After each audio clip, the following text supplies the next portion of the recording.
नमस्कार, आप देख रहे हैं रफ्तार मीडिया। मैं हूं आपके साथ निकिता सजवान ममगी। बुलेटिन की शुरुआत से पहले रुक करते हैं हेडलाइंस का। सीएम धामी ने पीएम मोदी के 12 साल के कार्यकाल की गिनाई उपलब्धियां। बोले 2014 के बाद देश में बही विकास की धारा कागजों पर नहीं धरातल पर हुआ काम।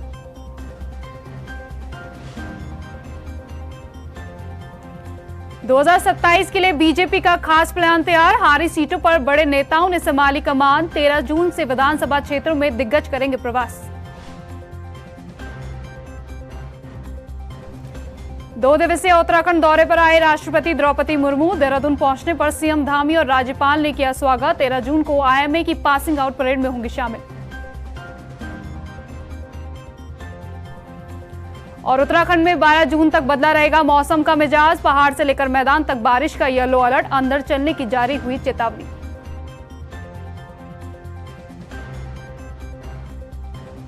और बुलेटिन की शुरुआत करते हैं देहरादून की खबर के साथ। राजधानी देहरादून स्थित बीजेपी प्रदेश मुख्यालय में सीएम धामी ने पीएम मोदी के 12 साल के कार्यकाल की उपलब्धियों पर चर्चा की। इस मौके पर सीएम धामी ने कहा कि मोदी सरकार जन कल्याणकारी योजनाओं को धरातल पर उतार रही है, जबकि 2014 से पहले की सरकार में योजनाएं सिर्फ कागजों में ही अटक जाती थी। सीएम धामी ने इस दौरान उत्तराखंड में डबल इंजन सरकार के कार्यों की भी जानकारी दी। सीएम धामी ने कहा कि आज उत्तराखंड में 3 लाख करोड़ से ज्यादा की विकास योजनाएं राज्य में संचालित हो रही है। केदारनाथ और बद्रीनाथ धाम का पुनर्विकास हो रहा है और राज्य के सीमांत गाँव को वाइब्रेंट विलेज योजना से जोड़कर विकसित किया जा रहा है। आदरणीय प्रधानमंत्री मोदी जी के निर्वाचित सरकार के 12 साल का कालखंड पूरा हुआ और उसमें से भी प्रधानमंत्री मोदी जी देश के ऐसे प्रधानमंत्री हो गए जो जनता द्वारा निर्वाचित अनवरत रूप से एक कीर्तिमान उन्होंने स्थापित कर दिया कि सर्वाधिक दिनों तक रहने वाले प्रधानमंत्री का रिकॉर्ड उनके नाम पर हो गया। इसके साथ साथ एक रिकॉर्ड उनका 7 अक्टूबर 2026 को भी बनेगा मुख्यमंत्री और प्रधानमंत्री के रूप में। दोनों प्रमुख जिम्मेदारियों पर रहते हुए उनका 25 साल का कालखंड पूरा होगा। और मित्रों, ये मैं आपको बताना चाहता हूँ परिवर्तन किस प्रकार से होता है। एक समय था कि आदि कैलाश जाने वालों की संख्या सुनील पूरे वर्ष भर मात्र 400-500 मुश्किल से हुआ करती थी और आज वो संख्या 40,000 क्रॉस कर रही है और 50 दिनों में।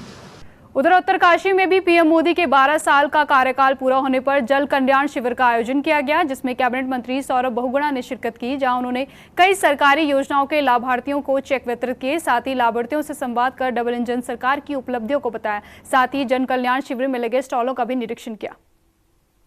शुक्रवार को राष्ट्रपति द्रौपदी मुर्मू 2 दिवसीय उत्तराखंड दौरे पर देहरादून पहुंची, जहां जॉली ग्रांट एयरपोर्ट पर राज्यपाल गुरमीत सिंह और सीएम धामी ने उनका स्वागत किया। बता दें कि आज राष्ट्रपति द्रौपदी मुर्मू देहरादून में राष्ट्रपति निकेतन में रात्रि विश्राम करेंगी और 13 जून को आईएमए की पासिंग आउट परेड में शामिल होंगी। बता दें कि प्रदेश के इतिहास में पहली बार किसी राष्ट्रपति का 1 साल के अंदर देहरादून का तीसरा दौरा है। हम लोगों का बड़ा सौभाग्य देवभूमि वासियों का कि चाहे राष्ट्रपति की हों, प्रधानमंत्री की हों, गृह मंत्री की हों, रक्षा मंत्री की हों, सभी हमारे जो शीर्षस्थ लोग हैं उनका बार बार आगमन होता है। तो निश्चित रूप से हम सबका प्रोत्साहन तो आकर करते हैं। और जो प्रधानमंत्री जी का उद्घोष बाबा केदार की भूमि से उन्होंने कहा था 21वीं सदी का तीसरा दशक उत्तराखंड का दशक होगा, उस दिशा में हमको और प्रेरित करता है कि हम और अच्छा काम करें। हम राष्ट्रपति जी का बहुत स्वागत करते हैं, अभिनंदन करते हैं। 2027 चुनाव में बीजेपी का फोकस 2022 विधानसभा चुनाव में हारी हुई सीटों पर है। ऐसे में सीटों के लिए पार्टी ने दिग्गज नेताओं को जिम्मेदारी सौंपी है। इस क्रम में 13 जून से पार्टी के सांसद और विधायक विधानसभा स्तर पर 24 घंटे का प्रवास करेंगे, जहां स्थानीय कार्यकर्ताओं के साथ बैठकें होंगी। साथ ही पीएम मोदी के 12 साल के कार्यकाल की उपलब्धियां भी जनता तक पहुंचाई जाएंगी। इसी को लेकर सीएम धामी ने बताया कि संगठन स्तर पर ये कार्यक्रम तय हुए हैं, जिसके तहत क्षेत्र की जनता से संवाद किया जाएगा। हमारे संगठन के स्तर पर तय हुआ है कि पूरे प्रदेश के अंदर सभी विधानसभाओं में हमारे सभी प्रमुख लोग एक विधानसभा में जाएंगे, जिसको जहाँ की जिम्मेदारी मिली है पूरा 24 घंटे का उनका वहाँ प्रवास रहेगा। उसमें एक स्ट्रक्चर्ड कार्यक्रम सभी से मिलने का है, संवाद का कार्यक्रम है, आना करने वर्ग के लोगों से संपर्क अभियान है, कार्यकर्ताओं से मिलना है, कोर कमेटियां हैं, उस सभी का जो संगठनात्मक स्तर पर तय किए गए वो सब करेंगे। उत्तराखंड के दिग्गज निशानेबाज जसपाल राणा की मौत के साथ ही भारतीय निशानेबाजी के इतिहास का एक सुनहरा अध्याय भी खत्म हो गया है। विश्व स्तर पर अपनी पहचान बनाने वाले जसपाल राणा को उत्तराखंड कभी नहीं भूल पाएगा। आखिर कैसे उत्तरकाशी का जसपाल गोल्डन बॉय बन गया, हमारी इस खास रिपोर्ट में देखिए। नहीं रहे उत्तराखंड के गोल्डन बॉय, दिग्गज निशानेबाज जसपाल राणा का निधन। उत्तरकाशी का जसपाल हमेशा रहेगा याद। उत्तराखंड का जांबाज निशानेबाज अब इस दुनिया में नहीं है। भारत के फेमस शूटर और मनु भाकर के कोच जसपाल राणा ने 49 साल की उम्र में इस दुनिया को अलविदा कह दिया है। दिल्ली के मैक्स अस्पताल में स्टेंट सर्जरी के बाद उनका निधन हो गया। दरअसल जसपाल राणा जर्मनी के म्यूनिक में ISSF वर्ल्ड कप में भारतीय शूटिंग टीम के हाई परफॉर्मेंस कोच के तौर पर गए थे, लेकिन जब भारतीय टीम म्यूनिक से नई दिल्ली वापस लौट रही थी, तभी फ्लाइट के अंदर जसपाल राणा को अचानक सीने में तेज दर्द महसूस हुआ। फ्लाइट क्रू ने तुरंत जसपाल राणा को विमान के अंदर ही शुरुआती मेडिकल हेल्प दी और फ्लाइट जब दिल्ली एयरपोर्ट पर लैंड हुई तब भी जसपाल राणा की हालत में कोई सुधार नहीं हुआ, जिसके बाद जसपाल राणा को एयरपोर्ट से सीधे साकेत के मैक्स हॉस्पिटल ले जाया गया, लेकिन स्टेंट डालने के बाद भी जसपाल राणा को नहीं बचाया जा सका। जसपाल राणा का जन्म 1976 में उत्तराखंड के एक गढ़वाली परिवार में हुआ था। उनके पिता नारायण सिंह राणा ने ही बेटे के हाथ में पहली बार बंदूक थमाकर शूटिंग सिखाई थी। 90 के दशक में जब जसपाल राणा अंतर्राष्ट्रीय मंच पर मेडल बटोर रहे थे, तब गढ़ रत्न नरेंद्र सिंह नेगी ने उन पर एक मशहूर लोकगीत बंदूकिया जसपाल राणा गाना गाया था, जो आज भी उत्तराखंड में गूंजता है। जसपाल राणा ने हमेशा खेल जगत में उत्तराखंड और भारत का नाम रोशन किया है। कॉमनवेल्थ गेम्स में उन्होंने अकेले 15 मेडल जीते, जिनमें 9 गोल्ड, 4 सिल्वर और 2 ब्रॉन्ज शामिल है। एशियन गेम्स में 4 गोल्ड मेडल भी जसपाल राणा के नाम है। 2006 के दोहा एशियन गेम्स में जसपाल राणा ने 25 मीटर सेंटर फायर पिस्टल में 590 अंकों के साथ वर्ल्ड रिकॉर्ड की बराबरी की थी। मेडल्स के अलावा जसपाल राणा को कई सम्मान भी मिले हैं। 18 साल की उम्र में जसपाल राणा ने अर्जुन अवार्ड अपने नाम किया। 2002 में जसपाल राणा को पद्मश्री से सम्मानित किया गया। मदर टेरेसा ने भी उन्हें राष्ट्रीय नागरिक पुरस्कार से सम्मानित किया था। उत्तराखंड सरकार ने भी जसपाल राणा को उत्तराखंड गौरव सम्मान से नवाजा था। साल 2020 में जसपाल राणा को द्रोणाचार्य सम्मान से भी नवाजा गया था। वैसे तो जसपाल राणा ने शूटिंग से संन्यास ले लिया था, लेकिन देहरादून के मोजून में उन्होंने अपनी शूटिंग रेंज बनाई है और यहीं से उन्होंने मनु भाकर जैसे कई विश्व स्तरीय निशानेबाज तैयार किए। इसके अलावा देहरादून में जसपाल राणा ने शिक्षा और प्रौद्योगिकी संस्थान की स्थापना की, जो आज भी युवाओं को खेल के क्षेत्र में ट्रेनिंग दे रहा है। भले ही आज हमारे बीच जसपाल राणा नहीं है, लेकिन उत्तराखंड उनके योगदान को कभी नहीं भूल सकता है। ब्यूरो रिपोर्ट, रफ्तार मीडिया। उत्तराखंड स्वाभिमान मोर्चा ने विधायक निधि के इस्तेमाल में भ्रष्टाचार का बड़ा आरोप लगाया है। स्वाभिमान मोर्चा के अध्यक्ष बॉबी पवार ने बताया कि RTI के तहत मिली जानकारी के मुताबिक साल 2023-24 के दौरान विधायक निधि से कराए गए कार्यों में वित्तीय अनियमितता और फर्जी दस्तावेज मिले हैं। बॉबी पवार ने बताया कि विधायक निधि के इस्तेमाल में नियमों की अनदेखी की गई है। बॉबी पवार की माने तो ये गड़बड़ियां राज्य गठन के बाद से ही सभी सरकारों में हो रही है। ये चक्राता विधानसभा में जो विधायक निधि जो बांटी जा रही है लंबे समय से, उसमें हमने सूचना के अधिकार अधिनियम 2005 के तहत जो डॉक्यूमेंट मांगे, उन कागजों के आधार पर तथ्यात्मक रूप से बहुत बड़ी अनियमितताएं सामने आई है। जिस पॉलिसी में ये देखा गया है, विधायक निधि जो आवंटन पॉलिसी है, उसमें ये देखा गया है कि हमेशा कार्य प्रारंभ करने से पहले, कार्य के बीच में और कार्य समाप्ति होने के बाद 3 फोटो होने चाहिए। वो फोटो जियो टैग होने चाहिए। इनका बिल्कुल अभाव है। 3 फोटो कहीं नहीं है, जहाँ है वहाँ 2 और 1 फोटो है और बहुत अधिकतर जगह पर कोई फोटो नहीं है।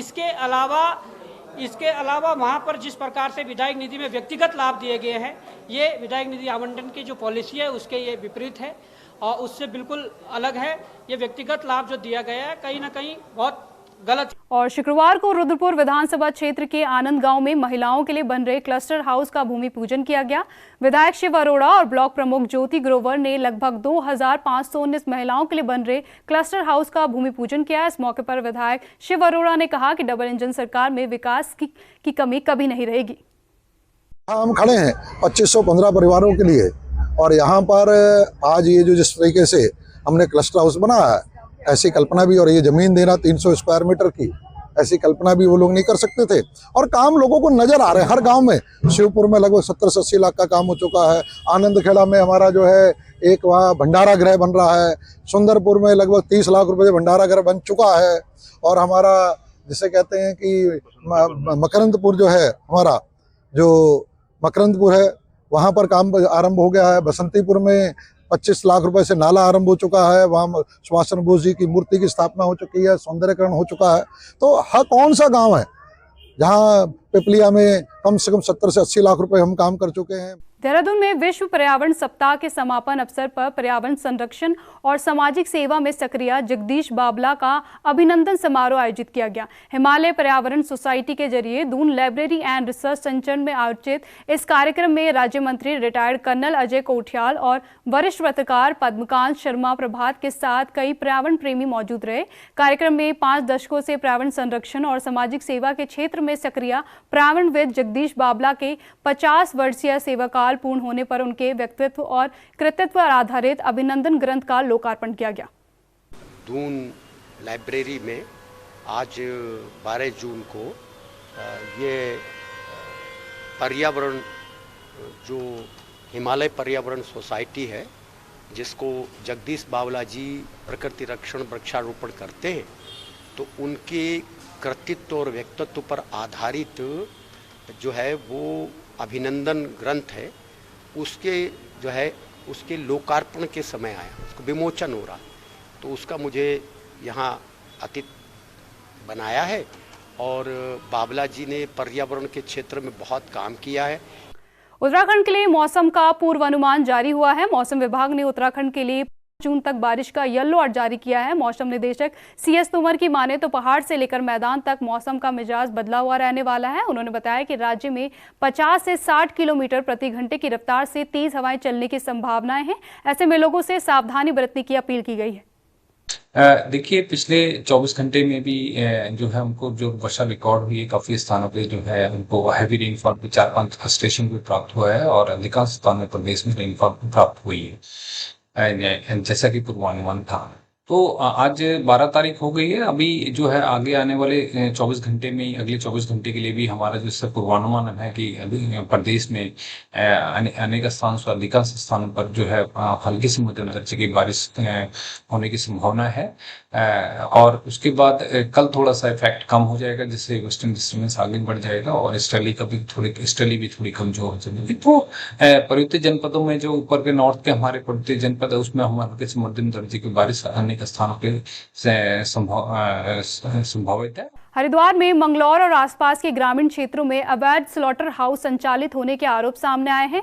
हिंदू जागरण मंच के कार्यकर्ताओं ने वरिष्ठ पुलिस अध्यक्ष नवनीत सिंह भुल्लर को ज्ञापन सौंपकर मामले में सख्त कार्रवाई की मांग की है। संगठन का आरोप है कि फर्जी बिलों के जरिए मीट को बाजारों में सप्लाई किया जा रहा है। हमारे हरिद्वार में, उत्तराखंड में कहीं भी कोई स्लॉटर हाउस नहीं है। तो स्लॉटर हाउसेस जो यहाँ पे नियर बाई जो यूपी के जनपद हैं, सहारनपुर, बिजनौर, यहीं से वो जो परमिट वाले हैं वो लेके आते हैं और वो बेचते हैं। तो शिकायत ये आई थी कि यहाँ पे अवैध कटन हो रहा है मंगलौर क्षेत्र में। तो इस संबंध में जो प्रभारी निरीक्षक वहाँ के हैं मंगलौर के, उनको निर्देशित किया गया है और इनको बोला गया है कि बेसिकली ये काम लोकल अर्बन बॉडी का भी होता है। तो वहाँ के चेयरमैन से और नगर पालिका से बात कर इसमें एक रणनीति बनाकर उसके तहत इसमें कार्रवाई करें, जिससे कि अवैध कटन हमारे यहाँ ना हो सके। वहीं गर्मी और तेज धूप का असर अब लोगों की सेहत पर भी पड़ने लगा है। मंगलौर में सरकारी अस्पताल की OPD में डिहाइड्रेशन, उल्टी, दस्त और पेट संबंधी बीमारियों के मरीजों की संख्या में तेजी से बढ़ोतरी दर्ज की गई है। डॉक्टर गंभीर तालियान ने बताया कि गंभीर मरीजों को तत्काल भर्ती कर विशेष निगरानी में रखा जा रहा है। स्वास्थ्य विभाग ने लोगों से पर्याप्त पानी पीने, तरल पदार्थों का सेवन करने की अपील की है। किशनगढ़ में लोग आ भी रहे हैं, डिहाइड्रेशन के साथ में मोस्टली आते हैं, लूज मोशन के साथ में आते हैं, तो उनका ट्रीटमेंट हो रहा है, प्रॉपर ट्रीटमेंट है। एंड साथ में एडवाइस ये कि गर्मी जिस प्रकार से चल रही है तो लोग बचाव करें, धूप पे ना निकलें, ठीक है, अपने आप को हाइड्रेटेड रखें, पानी खूब पिए। मेन है पानी का, डिहाइड्रेशन की वजह से पानी की कमी होती है और उसके वजह से लोगों की तबीयत खराब होती है। और साफ़ सुथरा खाना खाएँ, ताज़ा बना हुआ खाना खाएँ। हल्द्वानी में पुलिस और एंटी ह्यूमन ट्रैफिकिंग टीम ने संयुक्त कार्रवाई कर स्पा सेंटर की आड़ में चल रहे देह व्यापार के रैकेट का भंडाफोड़ किया है। एसएसपी मंजुनाथ टीसी के निर्देश पर हुई ये कार्रवाई के दौरान पुलिस ने 6 युवतियों को रेस्क्यू किया, जबकि देह व्यापार चला रही एक महिला सहित 4 लोगों को गिरफ्तार किया गया है। मामले का खुलासा करते हुए एसएसपी मंजुनाथ टीसी ने बताया कि लगातार मिली शिकायतों के बाद एक्शन लिया गया है। उन्होंने बताया कि स्पा सेंटर का संचालक फिलहाल फरार है, जिसकी तलाश के लिए पुलिस दबिश दे रही है। AHTU का जो इनपुट बेस्ड कार्रवाई होता है, तो AHTU को जो सटीक इनपुट मिला, उस इनपुट के आधार पर मध्य रात्रि को कार्रवाई हुआ है, जिसपे हमारा गेस्टेड ऑफिसर्स भी थे, मौजूद थे, महिला पुलिस फोर्स भी मौजूद था। I think 4 to 6 exactly, I am not sure, 4 to 6 जो है महिलाओं को रेस्क्यू किया गया है, और कुछ पुरुष जो है इस प्रकार की जो चीज़ें चल रही थी, अनैतिक चीज़ें, वो सबकी भांडाफोड़ हुआ है। जनपद में जो है, मैं बता रहा हूँ, नैनीताल जनपद में रिजॉर्ट्स और होटल्स बहुत है, परंतु रिजॉर्ट्स और होटल्स और हॉस्पिटैलिटी से अपनी जगह है, परंतु उसके आड़ में कोई इस प्रकार अनैतिक इमोरल चीज़ें चलाते हैं तो उनका जो है कार्रवाई भी होगा। और ये जो स्पा सेंटर है, ये जिस होटल में था या जिस रिजॉर्ट में भी था, मैं भी जानकारी करूंगा, उसकी मान्यता कैंसिल करके उसको पूरा कंप्लीटली तरीके से सील कराने की कार्रवाई हम करेंगे। हल्द्वानी में ही 15 जून को होने वाले विश्व प्रसिद्ध कैंची धाम मेले की तैयारियों को लेकर मेडिकल कॉलेज में पुलिस अधिकारियों की ब्रीफिंग के दौरान एक पुलिसकर्मी मोबाइल फोन पर बात करता नजर आया, जिस पर आईजी निवेदिता कुकरेती और एसएसपी मंजुनाथ भड़क गए। उन्होंने पुलिसकर्मियों को ब्रीफिंग पर ध्यान देने को कहा। बैठक में आईजी निवेदिता कुकरेती ने ड्यूटी पर मोबाइल फोन के इस्तेमाल पर एतराज जताया और कड़ी कार्रवाई के लिए कहा। एक मोबाइल फ़ोन जब से आए हैं, हम लोग इस चीज़ को मानते हैं कि वो हमारे लिए इम्पॉर्टेंट भी हैं, क्योंकि हमारे इन्फॉर्मेशन जो है इमीडिएटली एक्सचेंज हो जाती हैं, पर साथ ही साथ कहीं ना कहीं वो एक डिस्ट्रैक्शन भी है कि आदमी जो है उसमें फंस जाता है। तो इसके लिए एक व्यक्ति को जो है थोड़ा सा हमने नाराज़गी मैंने प्रकट की थी। वो इसीलिए भी ज़रूरी था क्योंकि फोर्स को जो है जब ब्रीफिंग हो रही है, अगर वो ध्यान नहीं देंगे तो कुछ इंपॉर्टेंट पॉइंट्स हैं जो उच्चाधिकारी इसी बैठक में कह पाते हैं, वो स्लिप हो जाते हैं। परंतु इस चीज़ से तो मैं कभी डिनाई नहीं कर सकती हूँ, आप भी यहाँ पे मोबाइल फ़ोन ही यूज़ कर रहे हैं, तो मोबाइल फ़ोन जो है हमारे लिए इम्पॉर्टेंट भी है, बट हाँ, जब इम्पॉर्टेंट चीज़ें हो रही हैं तो उसको हमको उससे अलग रखना चाहिए। वहीं हरिद्वार पुलिस ने 4 महीने की बच्ची के अपहरण का खुलासा करते हुए आरोपियों को गिरफ्तार करने में कामयाबी हासिल की है। मामले में एक बाबा और एक दंपति को गिरफ्तार किया गया है। जांच में सामने आया है कि आरोपियों ने पैसे के लालच में बच्ची को लड़का समझकर अपहरण किया था, जहां 3 लाख रुपए के लालच में दंपति और बाबा ने मिलकर इस वारदात को अंजाम दिया था। 27 की रात को तो ये परिवार संभाल कर आने वाला है, काफी बड़ा परिवार पूरा आया था। तो ये की बैक साइड नहीं है, जो ये अपना गौघाट पुल नहीं जाता है, गौघाट हाथीपुल वाली सीढ़ियों पे, वहाँ सो रहे थे रात को। 3-4 दिन से यही थे, चंडीगढ़ से आए थे, रहने वाले संभल के हैं। फिर रात को सोए तो थोड़ा सा इनकी भी वास्ता की, 4 बजे उसको बच्चे को फीड किया था, सो गए थे, कभी 1:30 बजे। तो मतलब ये था कि रात को सोए और सुबह इनकी 5 बजे इनको दिखा कि बच्ची है। सिर्फ बच्ची तो क्या काम है, हम घाट पे लेके सो गए थे तो हमारी बच्ची वहीं से उठा ली, जो हमारे पास में सो रही थी उस महिला ने उठाई थी। फिर सर ने बोला आपको किसी पे डाउट है? मैंने कि सर एक महिला हमारे पास में सो रही थी, उस पर डाउट है, क्योंकि वो बहुत सारे लोग मिले थे, वो नहीं मिली थी। उसके बाद में सर ने बोला कोई बात नहीं, सुराग मिलेगा तो हम उसको भी पकड़ेंगे और जो भी हमारे पास जो होगी हमारी बसा हम सब करेंगे, मगर तुम लोग यहाँ से निराश होकर नहीं जाओगे, क्योंकि आज तक भी हमने जो भी यहाँ पर घटना घटी है, हर घटना में सहयोग दिया है, हमने हर सफलता पाई है। हरिद्वार पुलिस को वाहन चोरी के खिलाफ अभियान में बड़ी सफलता मिली है। एसएसपी नवनीत सिंह भुल्लर ने बताया कि भगवानपुर पुलिस ने 3 शातिर वाहन चोरों को गिरफ्तार कर उनके कब्जे से चोरी की 12 मोटरसाइकिलें बरामद की है। बता दें कि पुलिस ने 300 से ज्यादा सीसीटीवी फुटेज खंगाले और मुखबिर को सक्रिय करने के बाद आरोपियों को खेलपुर रोड खानपुर मार्ग से गिरफ्तार किया। पुलिस आरोपियों का आपराधिक रिकॉर्ड खंगाल रही है। संदिग्ध पकड़े गए थे कुलदीप सैनी, कुलदीप कुमार और मुनव्वर, और इनकी कस्टडी से टोटल 12 चोरी के 2 पहिया वाहन बरामद हुए हैं। और इसमें इम्पोर्टेंट बात यह है कि इसमें एक एक्यूज है जिसके ऊपर ऑलरेडी 11 मुकदमे हैं और एक एक्यूज है जिसके ऊपर 2 मुकदमे हैं। तो पहले से ये इनका लंबा चौड़ा आपराधिक इतिहास है। तो 12 इन पे मोटरसाइकिलें बरामद हो चुकी हैं। इनके कुछ और गैंग मेंबर्स के नाम भी सामने आए हैं, उनसे भी पूछताछ चल रही है। फिलहाल ये चोरी की 12 मोटरसाइकिलें और 3 एक्यूज हैं। इन 3 एक्यूज इनको पुलिस जो है वो जुडिशियल रिमांड के लिए कोर्ट में पेश कर रहे हैं। पशुआदून के विकासनगर में आयोजित कार्यकर्ता सम्मेलन में अंतर्राष्ट्रीय हिंदू परिषद के संस्थापक प्रवीण तोगड़िया ने हिंदू समाज की एकजुटता, गौ संरक्षण और सामाजिक सेवा को लेकर कई बड़े ऐलान किए हैं। उन्होंने कहा कि अब गांव-गांव और शहरों की कॉलोनियों में हनुमान चालीसा केंद्र स्थापित किए जाएंगे। बता दें कि सम्मेलन के दौरान उन्होंने हिंदू समाज से संगठित होने और सामाजिक सरोकार से जुड़ने का आह्वान किया। अंतर्राष्ट्रीय हिंदू परिषद राष्ट्रीय बजरंग दल के द्वारा यहाँ कार्यकर्ताओं का सम्मेलन हुआ। यह कार्यकर्ता के सम्मेलन में हर गांव में हनुमान चालीसा मंगल शनिवार शाम और शहर की कॉलोनी में बनाने की योजना बनाकर सबसे संकल्प करवाया। साथ में जहां हनुमान चालीसा केंद्र चलेगा वह घरों में थैली बांटकर हर परिवार से एक मुट्ठी अनाज करके गरीबों को अन्न देना। आगे जाकर हम ब्लड प्रेशर, शुगर की जांच करेंगे। ऐसी हनुमान चालीसा बढ़ाने का अभियान आज से हमने शुरू किया है। और इस बुलेटिन में फिलहाल इतना ही। जाते जाते एक बार फिर रुक करते हैं हेडलाइंस का। सीएम धामी ने पीएम मोदी के 12 साल के कार्यकाल की गिनाई उपलब्धियां। बोले 2014 के बाद देश में बही विकास की धारा कागजों पर नहीं धरातल पर हुआ काम।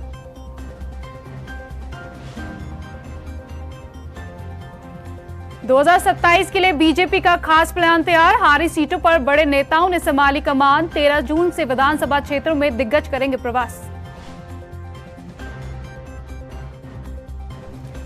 2 दिवसीय उत्तराखंड दौरे पर आए राष्ट्रपति द्रौपदी मुर्मू। देहरादून पहुंचने पर सीएम धामी और राज्यपाल ने किया स्वागत। 13 जून को आईएमए की पासिंग आउट परेड में होंगे शामिल। और उत्तराखंड में 12 जून तक बदला रहेगा मौसम का मिजाज। पहाड़ से लेकर मैदान तक बारिश का येलो अलर्ट। अंदर चलने की जारी हुई चेतावनी।